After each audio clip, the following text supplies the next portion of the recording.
Magandang araw mga bata. Ang ating tatalakayin ngayon ay tungkol sa changing improper fraction to mixed fraction and vice versa. Pero bago po yon, pag-aralan muna natin kung ano ang ibig sabihin ng fraction at ang kanyang tatlong iba't ibang klaseng fraction or yung 3 different types. Fraction is a part of a whole. It represents one or more equal part of a whole object. Fraction is also a part of a set.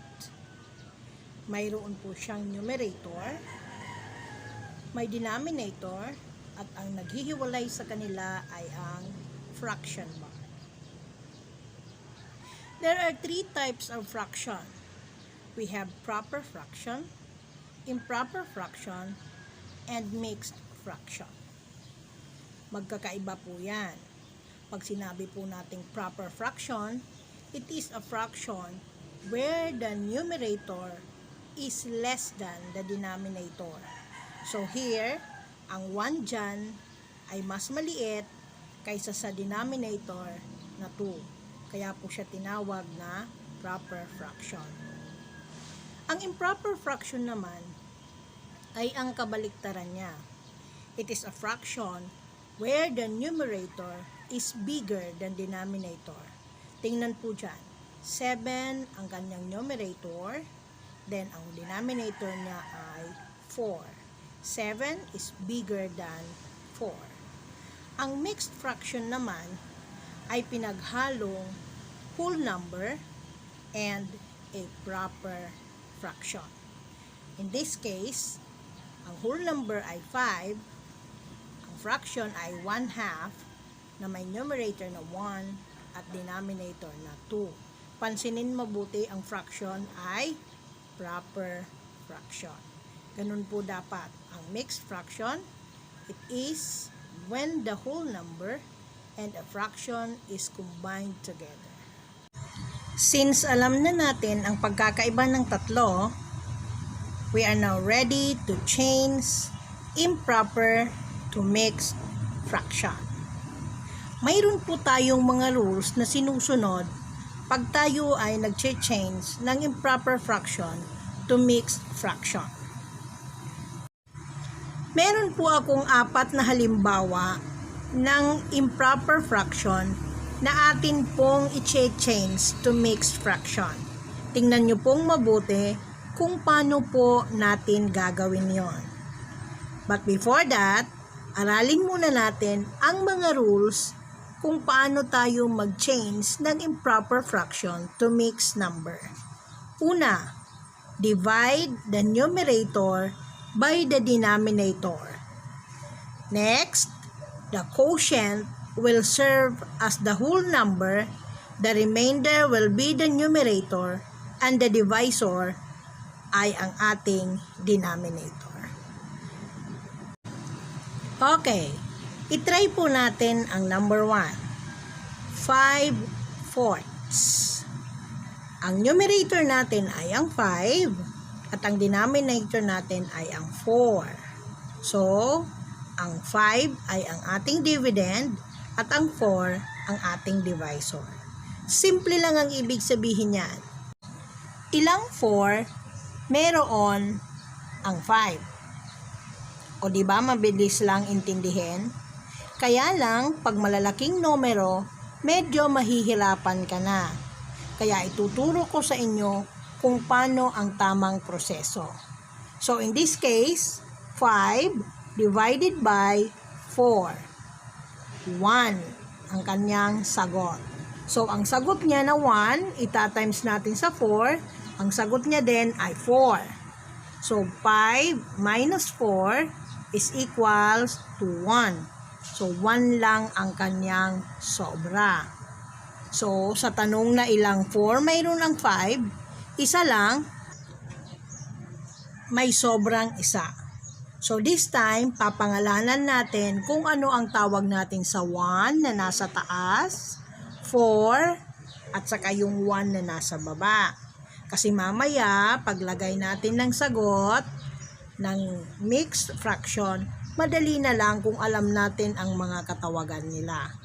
So let's start dito sa sobra.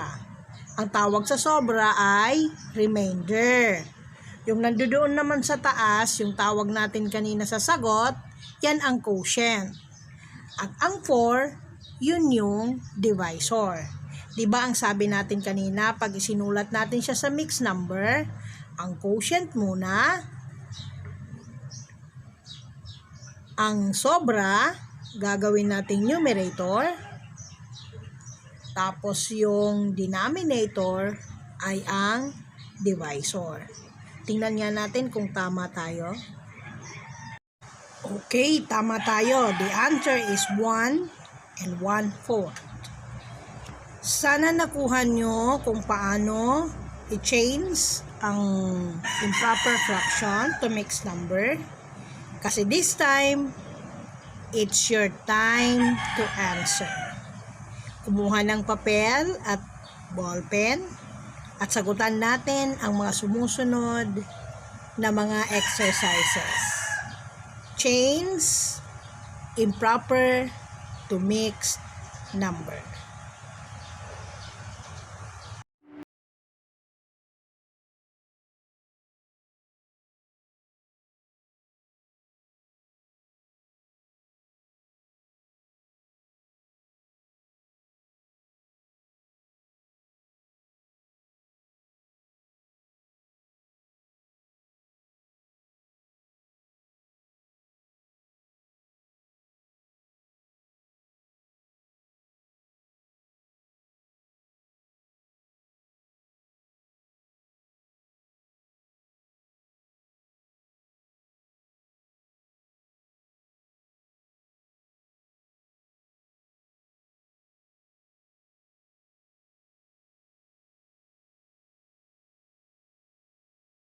Mo magaling. This time, yung kabaliktaran naman ang gagawin natin. Yung mixed number or mixed fraction ay gagawin nating improper fraction.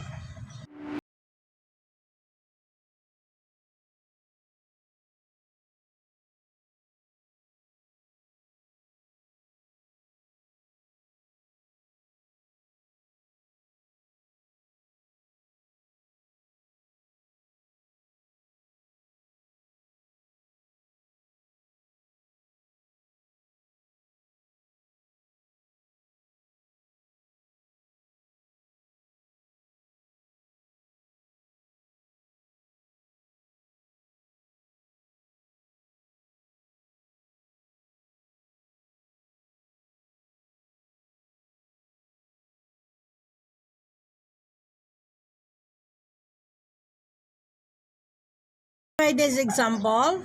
We're going to change 5 and 4/9 to improper fraction. Paano ba nakuha ang sagot niyang 49/9?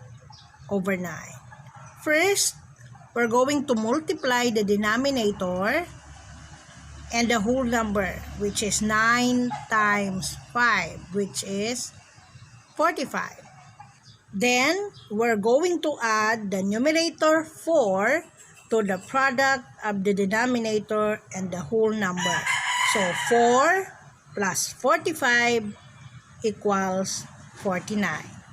Then, we are going to write the sum will become the numerator. Tapos, kokopyahin lamang natin ang denominator kanina. Naintindihan nyo po ba? Let's try these exercises.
niliwanag ang learning task 1 kasi yun yung lesson natin katatapos lamang. Try natin itong learning task 2. Baka magtaka kayo bakit may mga blank na numerong nakasulat siya. Try natin yung number 1. 13/4. So, i-change natin yung improper fraction to mixed number. So, madali lang. 3 times 4, 12. Anong ilalagay natin sa taas para maging 13 po siya.